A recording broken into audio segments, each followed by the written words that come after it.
പ്രിയ സുഹൃത്തുക്കളെ, ഇന്ത്യ മഹാരാജ്യം സുരക്ഷിതമാണ്, യാതൊരു സംശയമില്ല.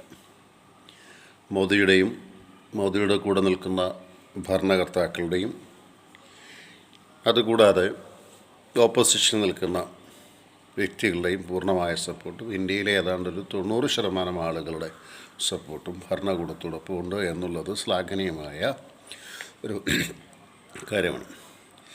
ഇന്ത്യ തലേന്ന്, അതായത് ഇന്നലെയല്ല, അതിൻ്റെ തലേന്ന് ചെയ്തത് ശരിക്കും ഭീകരരെ മാത്രം ലക്ഷ്യമാക്കിയുള്ള ഒരു ഓപ്പറേഷനായിരുന്നു.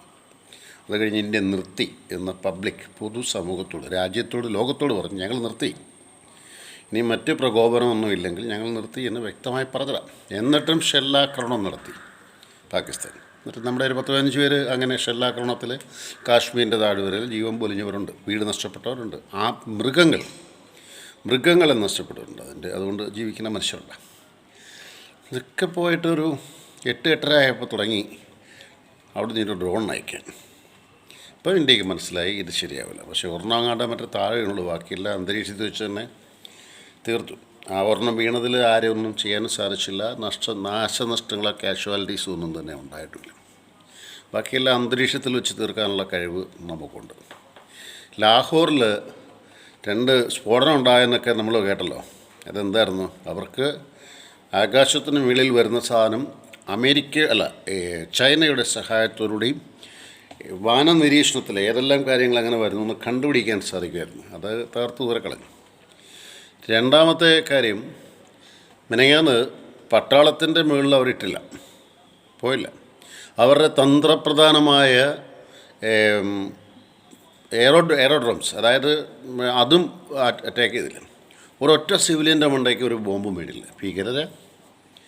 ഭീകരരുടെ മണ്ടയ്ക്ക് അവരെ ഭീകരരെ വധിക്കാൻ വേണ്ടി മാത്രമേ ഞങ്ങൾ ചെയ്യുന്നുള്ളൂ എന്ന് നമ്മുടെ ഭരിക്കുന്ന പ്രധാനമന്ത്രി രാജ്നാഥ് സിംഗും അമിത്ഷായൊക്കെ പറഞ്ഞതാ.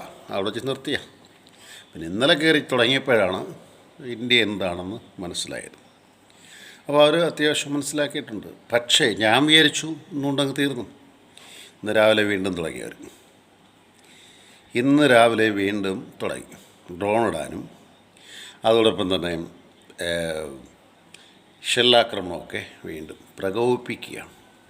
പ്രകോപിപ്പിച്ച് ഇവരെന്തെങ്കിലും നേടുമോ? ഇല്ല.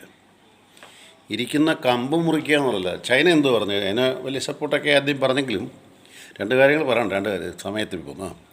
ചൈന സപ്പോർട്ട് പറഞ്ഞെങ്കിലും ചൈന പറഞ്ഞു ഞങ്ങൾക്ക് ഇന്ത്യ അയൽക്കാരാണെന്ന് പറഞ്ഞു. അപ്പോൾ കൈകഴുകി നിർത്തും.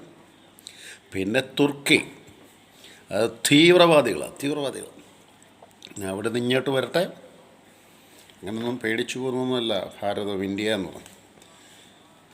ഇന്ത്യ ധൈര്യത്തോടെ നിൽക്കുന്നു.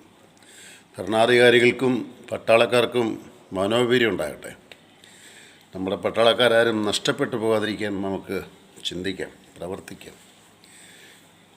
നമുക്ക് വേണമെങ്കിൽ ഒരു ദിവസത്തെ നമ്മുടെ ആദായം പ്രധാനമന്ത്രിക്ക് അയച്ചു കൊടുക്കാം യുദ്ധത്തിന് വേണ്ടി, ഒരു ദിവസത്തെ.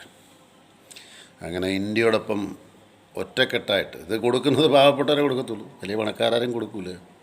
ഇന്ത്യക്ക് ഇഷ്ടം പോലെ ഉണ്ടല്ലോ എന്ന് പറയും. അല്ല, അങ്ങനല്ല. We are extending our support to India. കൂടുതൽ കലാമിറ്റീസ് ഉണ്ടാവാതിരിക്കട്ടെ, പട്ടാളക്കാരെല്ലാം സേഫ് ആവട്ടെ. പട്ടാളക്കാരെ തിരിച്ചു വിളിച്ചിട്ടുണ്ട് പലരെയും.